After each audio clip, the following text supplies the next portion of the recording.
Morning, good afternoon. Today, we will make two of our tasty drinks inspired by our extreme experience trend using Asian ingredients, and we will start with brown sugar milk tea with purple yum condensed milk cream. First, we need 150 ml of brewed black tea inside a shaker.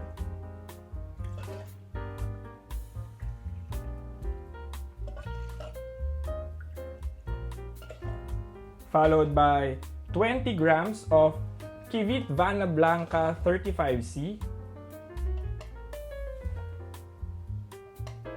And we just need to stir to dissolve the powder and add ice. Next is to shake to chill the drink. And once chilled, get your serving glass, add your black pearl, or we call it black boba, roughly around 45 grams inside the glass. And measure 20 ml of thick brown sugar syrup.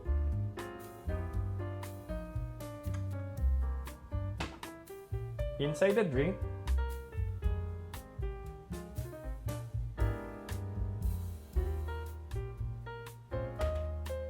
And pour over the mixture, including ice. Next, for the topper,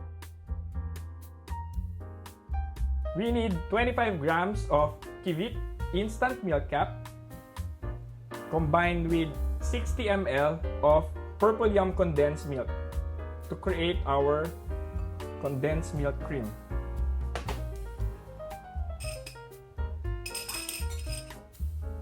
Dissolve the powder until it's thick in texture.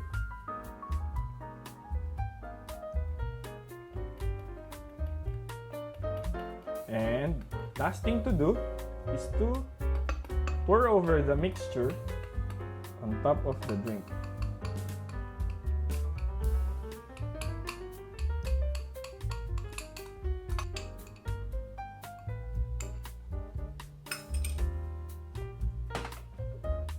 And here's our first drink, brown sugar milk tea with purple yum condensed milk cream.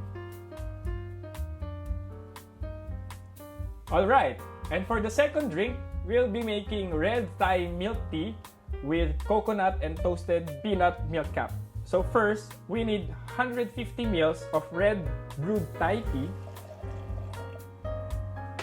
followed by 20 grams of Vana Syria 32A,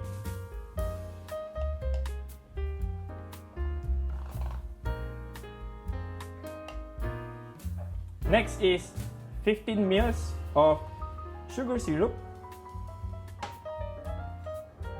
Stir the drink.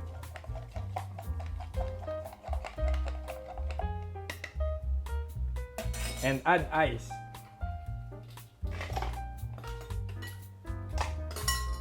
The next thing to do is to shake the drink until it's chilled.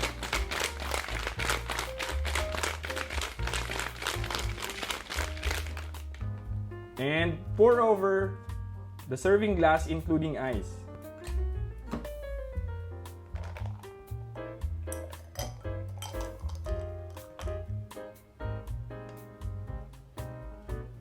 And for the topper, we'll be needing again 25 grams of Kievit instant milk cap and 60 ml of coconut milk. So we need to combine those two ingredients and stir until texture is creamy and silky.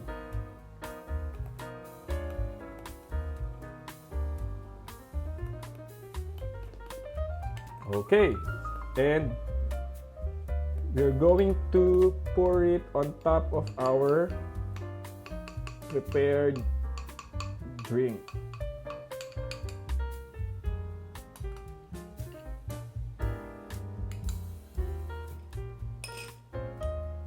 And to finish the drink, we just need to add toasted peanut for texture and another flavor.